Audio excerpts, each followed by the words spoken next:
Jeg har lavet en lille vejledning til, hvordan man kan bruge OK's app og samtidig støtte IF Frem Skørping, når du tanker benzin eller dieselolie hos OK-tanken. Det man gør, det er, at man går ind i sin App Store, eller hvis man har en Android, så er det Google Play, men jeg har App Store, så jeg vælger den og skriver her i søgefeltet OK. Og så kommer OK Tank og Betal frem. Og den kan man så hente her nede i bunden her. Og det går sådan forholdsvis hurtigt. Og når appen er hentet, så kan man trykke åbn. Man kommer ind i appen. Og her skal man så logge ind første gang. Og man taster sin mail. Jeg taster så min mail.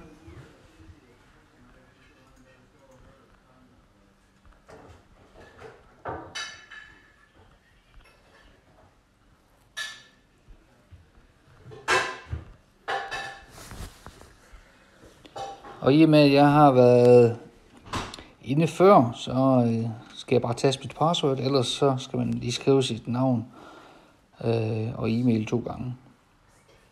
Og her har jeg gennem en kode, det kan man så vælge at gøre, det har jeg gjort. Og skal man acceptere persondata, politik, så kommer man ind i appen.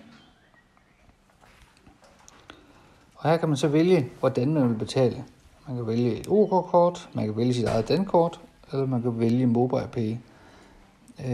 Det systemet gør, det er, at den, du har brugt sidst, den vil du også bruge næste gang. Jeg vælger så at bruge MobilePay. Så skal man lige bekræfte.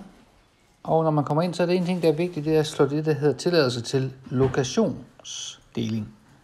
Så kan appen se, hvor du er henne, og det vil sige, at den kan hjælpe dig til at vise dig, hvor der er en OK-tank. Jeg kan se, at der er en tank hernede i byen, men der er også en ude i Støvring, hvis jeg skulle tanke på vej på motorvejen. Derudover skal man have faktisk det vigtigste i den her vejledning, det er nemlig, at man skal sætte på, hvem vil man gerne støtte. Og det gør man ved at trykke på nede i bunden til højre, hvor der står mig. Og der kan man vælge at lave sponsorstøtte.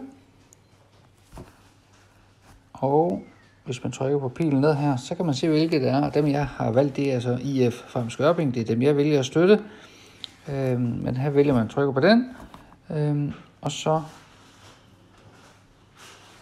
kan se, at den forsvandt. Og så kan man lige vælge den igen. Og så er det den, der ellers bliver støttet fremadrettet, når jeg tanker. Det koster ikke mig noget. Men der bliver givet 5 øre per liter benzin / diesel, du tanker, og i den her periode, der giver de faktisk 30% ekstra støtte. Det er noget, som foreningerne har rigtig meget brug for, og derfor vil jeg opfordre jer alle sammen til lige at downloade den her app. Det er nemt, og støtter det lokale foreningsliv.